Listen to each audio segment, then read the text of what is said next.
बताऊंगी खेल के महत्व का सेकंड पार्ट। फर्स्ट पार्ट मैंने आपको मेरे पार्ट 11 वीडियो में बता दिया है, मैंने अपलोड कर दिया उस वीडियो को। ये मेरा सेकंड पार्ट है।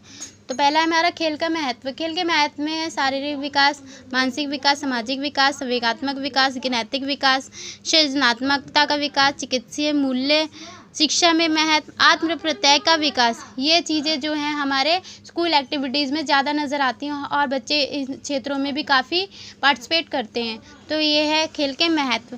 फिर आते हैं हम कि हमारे योगदान कौन कौन से रहे हैं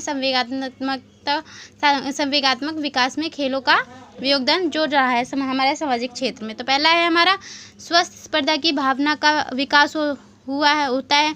आधारित भूमिकाओं को सीखना होता है। लिंग आधारित यानी स्त्री या पुरुष कोई भी आज के समय में कोई भी किसी भी खेल में भाग ले सकता है। कुंठित भावनाओं को त्याग करता है।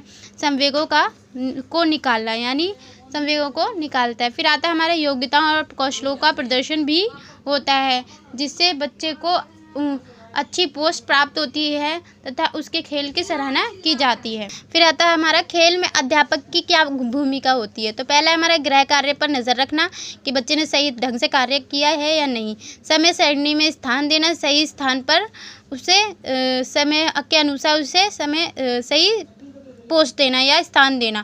खेलकूद प्रतियोगिताओं में पर ध्यान देना, खेल सामग्री खरीदने के लिए बजट देखना, विभिन्न क्रियाओं में भाग लेने के अवसर प्रदान करवाना, अन्य क्रियाकलापों का आयोजन करवाना, वास्तविक घटनाएं एवं दृश्यों पर ध्यान देना। तो ये है हमारे अध्यापक की ये सारी भूमिकाएं हैं।